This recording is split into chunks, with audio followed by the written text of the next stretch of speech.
If there was one thing guaranteed in my school life, it was that I'd ace every test. If there was another, it was that Liam Carter would find some obnoxious way to ruin my day. "Wow," Liam drawled from the back of the classroom, his voice carrying like he owned the place.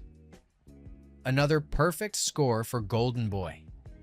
The class turned. Heat crept up my neck as my name was announced by Mrs. Fields. Of course, another 100. Another pat on the back. Another reason for Liam to open his big mouth. I rolled my eyes. Not everyone aspires to fail math as spectacularly as you do, Carter. Liam leaned back in his chair, arms crossed, that infuriating smirk plastered across his face. His dark hair flopped into his eyes, making him look annoyingly attractive. Not that I'd ever admit that out loud. "Failure's just another way of being creative," he shot back. "But I guess you wouldn't know. You're too busy being perfect." The class laughed. I hated that his sarcasm always got an audience. I hated it even more that my chest did a weird little flutter every time his smirk landed on me like a spotlight. Enemies. That's what we were. The straight-A golden boy versus the sarcastic troublemaker. Everyone knew it. Everyone loved it. And God help me, sometimes I wondered if I loved it too. Later that day, at dinner that night, the smell of overcooked chicken filled the air. My father adjusted his tie even though he wasn't wearing a suit anymore, as if relaxation was beneath him. My mother's pearls gleamed under the chandelier. "Your performance at school was excellent, as always," my father said, not looking at me, but at the cut of chicken he was dissecting. "You're making us proud. Keep it up. Don't fall into bad influences." Bad influences. Translation: don't be anything other than what we expect you to be. My mother nodded, her voice tight and sweet. "We saw something disgusting on the news today. A parade. Men parading around, flaunting themselves. Shameful. That will never be you, right, darling?" The fork in my hand trembled. I forced a smile. Of course not. Lie. Big fat lie. Because that was me. Or at least, the me I wasn't allowed to be. I'd tried to tell them before. To come out. To say the words, "I'm gay." Every time the words dried up on my tongue. Every time I chickened out. Because I knew that they'd never forgive me. So I shoved it down, smiled, ate my overcooked chicken, and hated myself a little more. Next day. The next day, detention. Because of course, Liam and I had managed to start bickering in the middle of chemistry until Mrs. Fields snapped and threw us both in after-school lockup. "Congratulations," I muttered as we sat in the empty classroom. "You've officially ruined my spotless record." Liam propped his boots on the desk. "Wow, a smudge on the golden boy's halo. What a tragedy. Do you ever shut up?" "Nope." His smirk widened.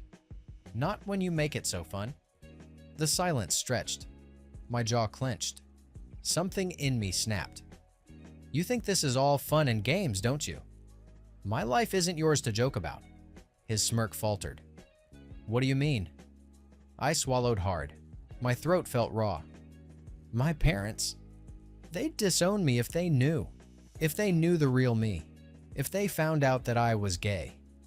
For once, Liam didn't crack a joke. His eyes softened, but only for a second. Then he leaned back, smirk returning like armor. "Want me to help you out with that?" he asked casually. I barked a laugh. "Yeah, sure. Do your worst." "Careful," he said, his voice low, dangerous. "I just might." Something in my stomach twisted. I told myself it was an annoyance. I told myself it was hate. But deep down, I knew it wasn't. 2 weeks later. After my miserable detention moment with Liam, things shifted. Or rather changed. No doubt Liam always had that infuriatingly charming smirk plastered on his face every day, but at times, I would find him staring at me. Like maybe he liked me. I quickly dissolved the thought. Liam and I, that was out of the equation. But then, even if for a moment my heart faltered for that charming smirk, I couldn't. Not him. Not any men. Realization had hit me too hard. And the concerning part. I noticed him too. Too much to know that he was staring at me. The auditorium smelled like floor polish and desperation. Our school's annual excellence ceremony was basically an ego fest where parents got to clap for their perfect kids. Which meant my parents were here. Front row, pearls gleaming, and tie knotted to perfection, waiting to beam proudly at their golden boy. I stood on stage, clutching my certificate. My dad gave me the tiniest nod, the kind of approval that was more terrifying than heartwarming. My mom's smile said, "You better not mess this up." And then, like the devil summoned himself just to ruin my night, Liam Carter appeared. He wasn't supposed to even be here. He'd skipped last year. He usually skipped everything. But no, tonight he leaned against the side wall, all leather jacket and smug grin, looking like he owned the place. When our eyes met, he mouthed, "Nice halo." I wanted to strangle him. After the ceremony ended, chaos buzzed in the hall. Parents mingled, teachers shook hands, and my parents introduced me to the head of admissions for some fancy university I didn't even want to attend. My life, planned to the second, suffocating in pearls and ties. And then Liam's voice cut through like a blade. "Hey, golden boy!" I froze. He was sauntering toward me, ignoring the teachers, the parents, the universe. My mom's lips pinched, my dad's brows furrowed. "What are you doing here?" I hissed when he got close. "Helping you out," he whispered. Before I could ask what that meant, his hand gripped my arm. Firm, warm, alarming. "Liam," and then he kissed me. Right there, in the middle of the hall, in front of everyone. Time stopped. My brain short-circuited. His lips were warm and sure, pressed against mine with just enough pressure to steal the air from my lungs. His smirk faded into something serious, something that made my chest ache. Gasps, whispers, a dropped wine glass, and my parents' faces, horror carved into stone. I stumbled back, lips tingling, heart thundering.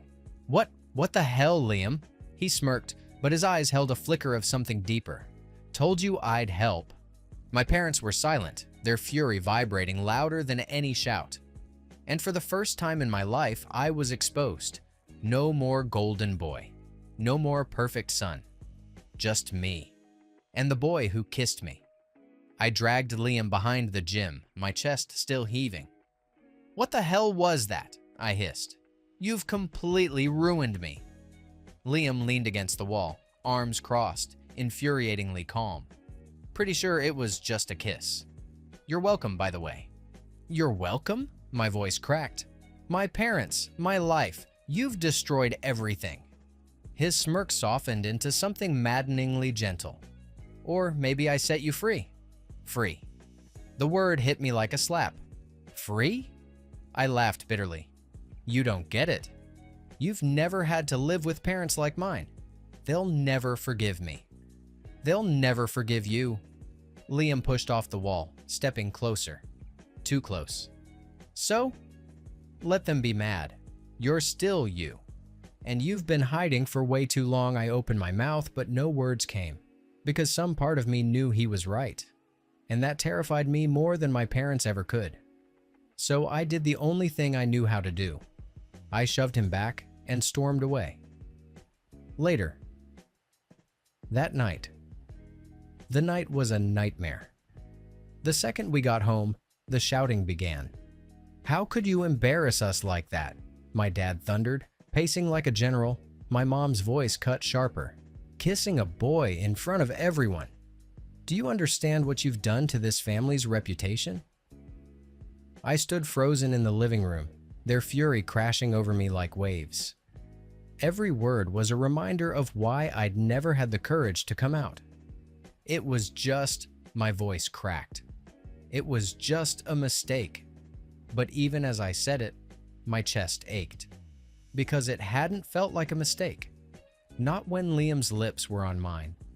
My father's silence afterward was worse than his shouting. He simply turned, cold eyes on me, and said, "We raised you better." And then nothing. The next morning, they barely spoke to me. No good morning, no glance at breakfast. Just silence. Cold, suffocating silence. And for the first time, I wondered if Liam Carter, my sworn enemy, was the only person who actually saw me. A week later. The silent treatment at home stretched on like a storm cloud. Days passed where my parents barely looked at me, as if I were a stranger occupying their house. The silence was worse than shouting. It was cold, suffocating, punishing. And at school, the whispers hadn't died down either. Golden Boy kissed the rebel. It was everywhere. I slumped in my seat one morning, staring blankly at my textbook, when something fluttered onto my desk. A folded piece of paper. I frowned, unfolded it. In messy handwriting, it said, "Cheer up, nerd. Your dimples are wasted on depression." My lips twitched. Against my will. I turned, and of course, Liam was watching me, leaning on his desk 2 rows back, chin propped on his hand. He winked. I shook my head, rolling my eyes, but my chest warmed. Later that week, I stayed behind in the library, pretending to study, but really just trying not to go home.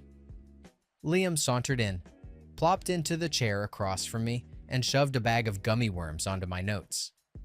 "You look like a funeral procession. Eat sugar."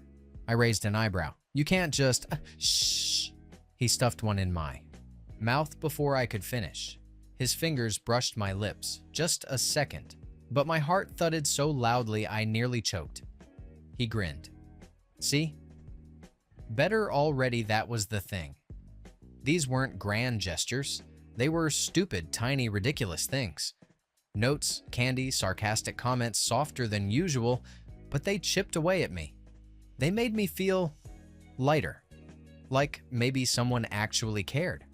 And when he laughed, God, that laugh, I started realizing I didn't hate it. I didn't hate him. A few days later, it happened during another detention. Don't ask, long story involving a frog and Liam's questionable sense of fun. We sat side by side this time, the room dim in the late afternoon light. Silence stretched. For once, he wasn't smirking. "You know," Liam said quietly, "I didn't kiss you to ruin your life." I swallowed. Sure felt like it. He leaned closer, voice low. "I did it because I wanted to. Because you needed someone to push you out of that cage your parents built around you. And maybe because I..." He trailed off, shrugging, suddenly awkward. "Forget it." My heart hammered. "You... what?" He smirked again, deflecting. "Because I like watching you panic." Obviously, I rolled my eyes, but the heat on my cheeks betrayed me. "You're impossible." "Yeah," he said softly. "But you like me anyway." I didn't answer. But when our hands brushed on the desk, I didn't move mine away. Neither did he. A few weeks later. The day it happened, I wasn't even home. I was at the park, headphones in, trying to drown out my life. When I got back, my parents were sitting stiffly on the couch, looking like they'd just survived a hurricane. And Liam freaking Carter, was standing in my living room. My heart stopped. "What are you doing here?" He glanced at me, shrugged. "Helping." Oh God, this doesn't look good. Not at all. Apparently, while I was gone, Liam had shown up at the door and asked to talk to my parents. My father's jaw was clenched so tight I thought it might snap. My mother's lips were pursed so hard they nearly vanished. "You think you can waltz into our house?" my father spat. "After corrupting our son?" Liam didn't flinch. He leaned on the arm of the sofa, casual, but his eyes burned. "Funny. I don't think kissing someone you care about is corruption." My mom's voice was icy. "He was a good boy before you." "Good boy?" Liam scoffed. "He was a robot before me. Doing whatever you wanted, never what he wanted." "You don't even know him," my father rose, voice booming. "You don't tell us how to raise our son." Liam stepped forward, fearless. Maybe not. But I'm the one who sees him. I'm the one who listens when he's drowning under your expectations. You raised him to be perfect for you. Not happy with himself. He deserves better. The silence afterward was sharp, electric. I couldn't breathe. My parents didn't suddenly change, didn't suddenly smile and accept us. But something cracked in their armor. My mom's eyes flicked to me, softer than before. My dad didn't speak again.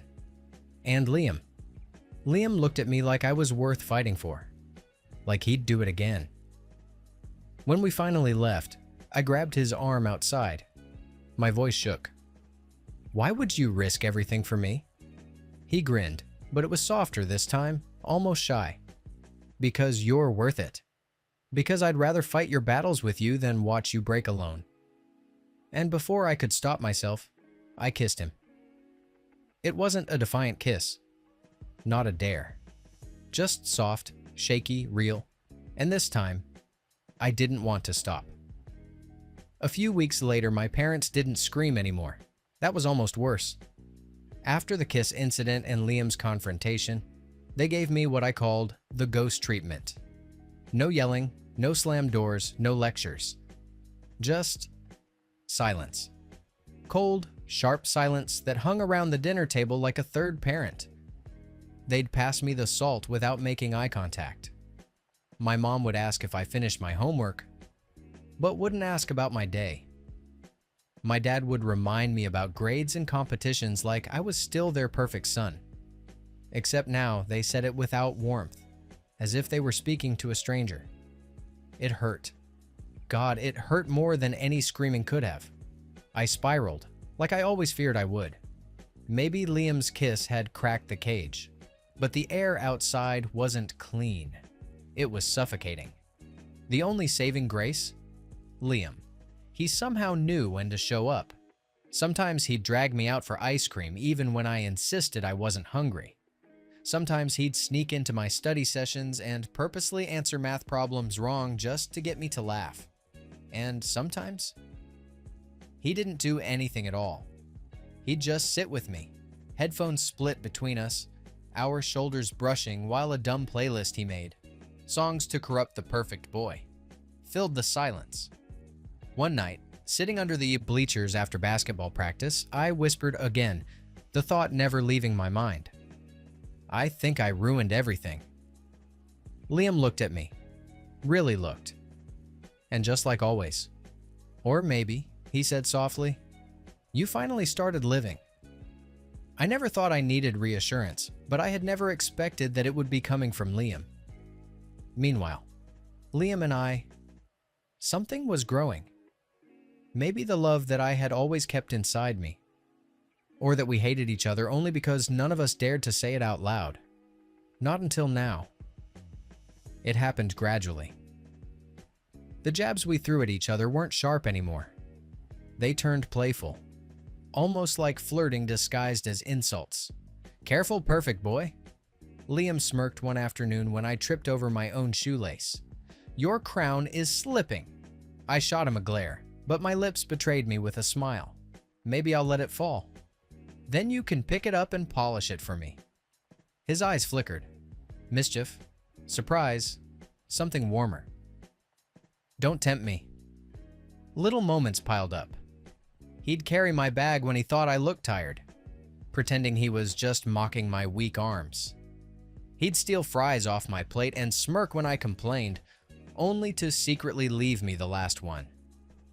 He'd lean in too close during arguments, and my pulse would sprint like it was trying to win gold at the Olympics. And then there was the time we got caught in the rain walking home. No umbrella. We sprinted to his porch, soaked and laughing. I was shivering, trying to shake the water off when he suddenly grabbed my wrist. You look less perfect when you're wet, he teased. Wow, thanks, I deadpanned, heart hammering. But then, he brushed my wet hair back from my forehead, gently, fingers lingering just a second too long. The laughter faded, replaced by something electric. I looked away before I did something stupid. but the damage was done. My rival wasn't just my rival anymore. He was becoming the person I wanted to run to, not run from. A few months later, it wasn't easy. My parents didn't flip a switch and suddenly join PFLAG. They still winced when they saw us together. They still muttered about phases and choices. But Liam, stubborn, reckless, didn't give up. He was the same person who had confronted them once, standing in our living room like he owned the place, saying things I never had the courage to. He's your son. You don't have to like me, but you damn well better not treat him like he's broken. He deserves love. He deserves to be happy. At that time, I was almost sure that my dad would throw him out. Instead, just as we were about to leave, my mom whispered slowly. Too slow for anyone to hear, but I did. He's still our son, she had said, like she was reminding herself. It wasn't acceptance. Not yet. But it was a start. And for the first time in my life, I realized I didn't need their full approval to breathe. I had my rival, my infuriating, arrogant, surprisingly tender rival, standing beside me. Months later, at a school event, we ended up back where it all started. Under the watchful eyes of half the student body, teachers, and parents clinking glasses.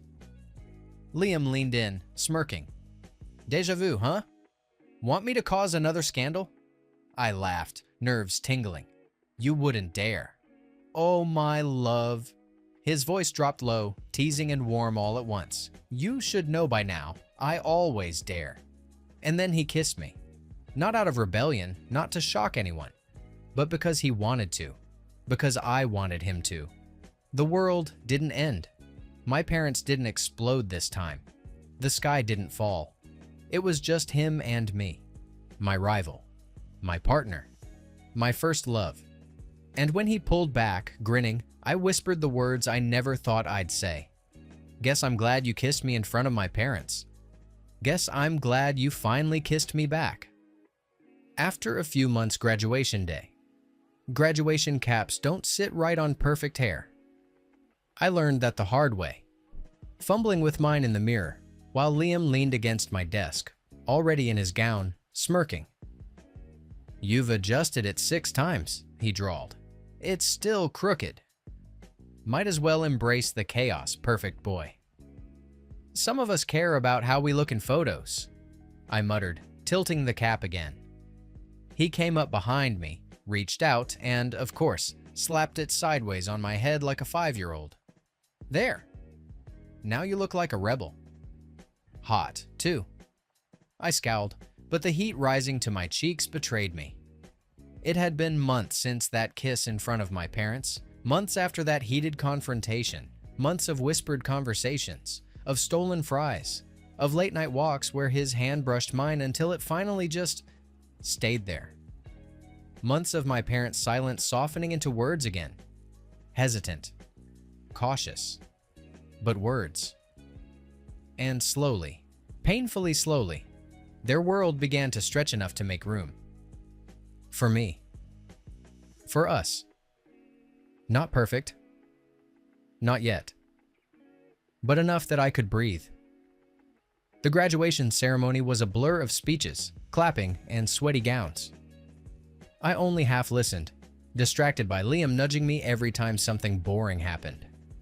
He'd lean close, whispering inappropriate commentary that made me choke back laughter. Bet the principal practiced that line in the mirror. Do you think anyone notices my tassel is actually a shoelace? If I trip walking up there, promise you'll laugh louder than everyone else. When it was finally over, we spilled into the sunlit courtyard, caps flying, families crowding together for photos. And there they were, my parents. They stood a little apart, clutching the obligatory flower bouquet. Mom's eyes were glassy, proud despite everything. Dad's jaw was set, as if smiling was still physically painful. But they were here, and that meant something.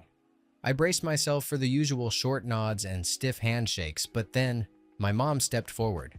She pulled me into a hug so tight I almost dropped my diploma. "We're proud of you," she whispered. So proud. When she pulled back, her gaze shifted to Liam. For a second, I held my breath, ready to intercept if she said something sharp. But she didn't. She actually smiled. Tentative. A little watery. "Thank you," she told him. Just that. But it was more than I ever thought I'd hear. My dad was slower. He shook Liam's hand like it was a test of strength, muttering, "You better watch out for him. And if you ever make him cry, you'd better watch out." The tone was gruff, but I swore. I caught the faintest twitch of a smile tugging at his lips. Liam, being Liam, smirked like he'd just won a championship. "Always will, sir." We took photos then. Group shots, awkward poses, forced smiles. But when it was just the two of us, diploma in hand, Liam leaned in with that mischievous sparkle in his eyes. "You know," he said, "we could end this day with another scandal. Really make graduation memorable." I rolled my eyes, though my heart raced. We already caused enough scandals to last a lifetime. "True," he said, inching closer, "but one more won't hurt." And before I could argue, his lips brushed mine. Gentle this time. Not to prove a point, not to shock anyone. Just us. Sweet. Certain. The kind of kiss that said we made it here together. The courtyard noise blurred into nothing. It was just me, him, and the dizzy rush of realizing I didn't care who saw anymore. When we pulled apart, I grinned, whispering, "Guess rivals can graduate to lovers, huh?" He chuckled, resting his forehead against mine. "Guess you're finally smart enough to admit it." I laughed, shoving him lightly, but didn't let go. Out of the corner of my eye, I caught my parents. Mom was dabbing at her eyes with the corner of her scarf, smiling in a way that was soft, almost relieved. And Dad? Well, Dad wasn't scowling. In fact, there was that faint smile again. So subtle you'd miss it if you blinked. It wasn't a full acceptance. Not yet. But it was a beginning. And that was enough. As Liam's arm slid around my waist and the camera flashed again, I realized something. For years, I'd been terrified of falling short, of falling from grace, of falling out of my parents' expectations. But standing there in my cap and gown, kissing the boy who once drove me insane, I finally understood. Falling in love had been the best fall of all. The end.